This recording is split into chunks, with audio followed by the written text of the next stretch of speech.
ఏ ideology నచ్చుతుందో ఆ political పార్టీలో చేరే లిబర్టీ ఆ మనిషికి ఉంటుంది. ఎందుకంటే అది బేసికలీ ఆ మనిషి రైట్ కాబట్టి. అలాగని ఒకరిని దూషించుకోవడము, ఒకరిని సోషల్ మీడియాలో అంతగా దూషించుకోవడం ఎక్కడా చేయరు. ఒక్క జగన్మోహన్ రెడ్డి గారి విషయంలో మాత్రమే రాజకీయంగా మేము వ్యతిరేకిస్తే సోషల్ మీడియాలో ఆయన ఒక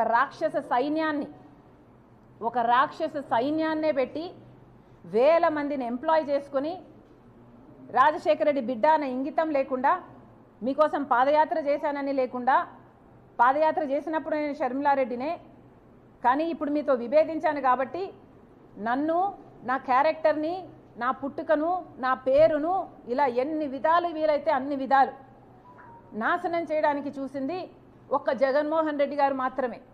అందుకు మీరు చరిత్రలో నిలిచిపోతారు. జగన్మోహన్ రెడ్డి గారు, జగనన్న గారు గుర్తుపెట్టుకోవాలి.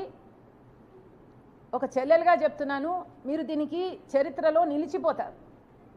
ఒక చెల్లెలను మీకోసం అంత త్యాగం చేసిన ఆ చెల్లెల్ని గౌరవించకపోగా మీ మూకల చేత, మీ కుక్క బిస్కెట్లకు ఆశపడే ₹10 ఇస్తే రూపాయి యాక్టింగ్ చేసే పేడ్ ఆర్టిస్టుల చేత మీరు ఎంత దూషించారు, బెదిరించారు, ఎంతగా క్యారెక్టర్ అసాసినేషన్ చేశారు అన్నది మీ పేరు చరిత్రలో నిలిచిపోతారు.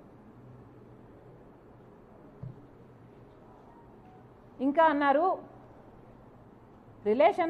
రిలేషన్షిప్స్లోకి రాజకీయాలు వచ్చినప్పుడు సంబంధాలు చెడిపోతాయి, అందులో కూడా చంద్రబాబు లాంటి వాళ్ళు జోక్యం చేసుకొని ఆశ చూపి ఇలాంటివి చేస్తే ఇంకా చెడిపోతాయని అన్నారు. జగన్మోహన్ రెడ్డి గారికి మళ్ళీ చెప్తున్నాం, మీకు చంద్రబాబు గారి పిచ్చి పట్టింది. జగన్మోహన్ రెడ్డి గారికి చంద్రబాబు పిచ్చి పట్టింది. ఈ పిచ్చి obsession is causing him to hallucinate, అంటే భ్రమ, imaginations. This obsession is making him delusional. Jaganmohan Reddy గారి మెంటల్ స్టేట్ గురించి నాకు జెన్యూన్గానే కన్సర్న్ ఉంది. ఎందుకంటే మాట మాట్లాడితే చాలు, నేను చంద్రబాబు గారి చేతిలో రిమోట్ కంట్రోల్, ఆయన చెప్తేనే చేస్తున్నాను అని మాట్లాడుతున్నాడు. నేనే కాదు, సునీత కూడా చంద్రబాబు మాటే వింటుందంట. పక్క రాష్ట్ర ముఖ్యమంత్రి ఈయనలాగే ఒక ముఖ్యమంత్రి అండి. అంటే ఈయన కూడా ఇంకొకరి చేతిలో కీలుబొమ్మ, ఒక రిమోట్ కంట్రోలా? ఈయనకిచ్చే రెస్పెక్ట్ ఈయనకి ఇవ్వాలి. పక్క రాష్ట్ర ముఖ్యమంత్రి గురించి మాత్రం ఇంకొకరి చేతిలో కీలుబొమ్మ అని మాట్లాడుతున్నారు. అర్థం ఉందా అండి? అది కూడా రేవంత్ రెడ్డి అంట చంద్రబాబు గారి చేతిలో కీలుబొమ్మ అంట. చంద్రబాబు ఇక్కడ జైలుకు కూడా వెళ్ళాడు. ఈయనకే అంత పవర్ ఉంటే మరి ఈయన జైలుకి ఎందుకు వెళ్తాడండి? అలాంటి ఆయన చేతిలో ఆయన కీలుబొమ్మ అంట. సో చంద్రబాబు గారి చేతిలో నేను కీలుబొమ్మ, చంద్రబాబు గారి చేతిలో సునీత కీలుబొమ్మ, చంద్రబాబు గారి చేతిలో రేవంత్ కీలుబొమ్మ, చంద్రబాబు గారి చేతిలో మోడీ కూడా కీలుబొమ్మే చంద్రబాబుతో పొత్తు పెట్టుకున్నందుకు. ఇలా చంద్రబాబు గారిని అంత పిచ్చిగా, అంత పెద్ద భూతంగా జగన్మోహన్ రెడ్డి గారికి కనిపిస్తున్నాడు అంటే నిజంగానే జగన్మోహన్ రెడ్డి గారు చంద్రబాబు ఒబ్సెషన్తో డిల్యూజనల్ అవుతున్నారు. ఆయన మెంటల్ కండిషన్ను ఒకసారి చెక్ చేయించుకోవాలని కోరుతున్నాం. ఇంతేకాదు, జగన్మోహన్ రెడ్డి గారు మళ్ళీ గోబల్స్ ప్రచారం చేస్తున్నారు. పదే కాంగ్రెస్ పార్టీ రాజశేఖర రెడ్డి గారి పేరును సిబిఐలో చేర్చింది, సిబిఐ ఛార్జ్ షీట్లో చేర్చింది కాంగ్రెస్ పార్టీ అని మళ్ళీ ఆరోపించారు ఆ ఇంటర్వ్యూలో. జగన్మోహన్ రెడ్డి గారికి మళ్ళీ చెప్తున్నాం,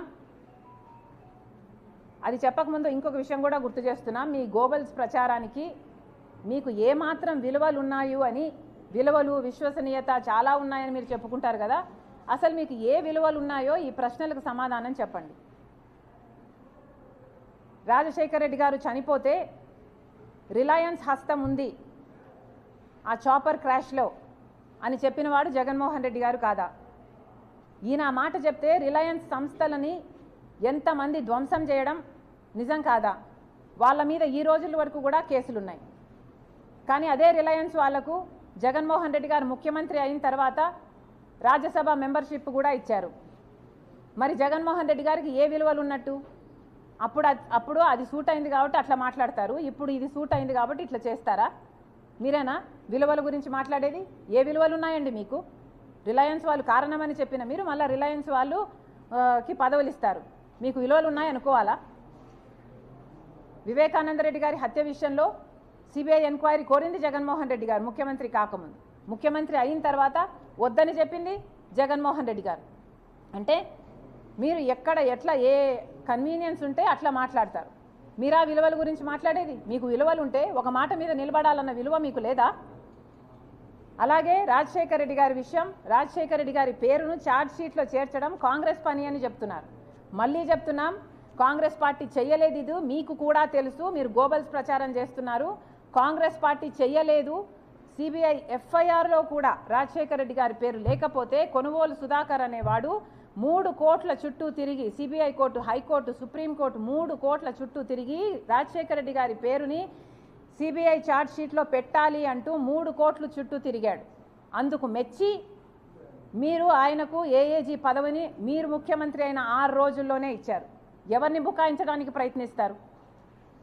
మళ్ళీ అదే మాట మాట్లాడతారు. అన్ని సాక్ష్యాలు ఉండి కూడా, ఇంత తెలిసి కూడా ప్రజలకు అర్థం చేసుకుంటున్నారు అనే ఇంగితం లేకుండా మళ్ళీ కాంగ్రెస్ పార్టీ సిబిఐ ఛార్జ్ షీట్లో రాజశేఖర రెడ్డి గారి పేరును చేర్చింది అని మాట్లాడతారు. అసలు మీకు విలువలు ఉన్నాయా అండి? మీరు కాదా?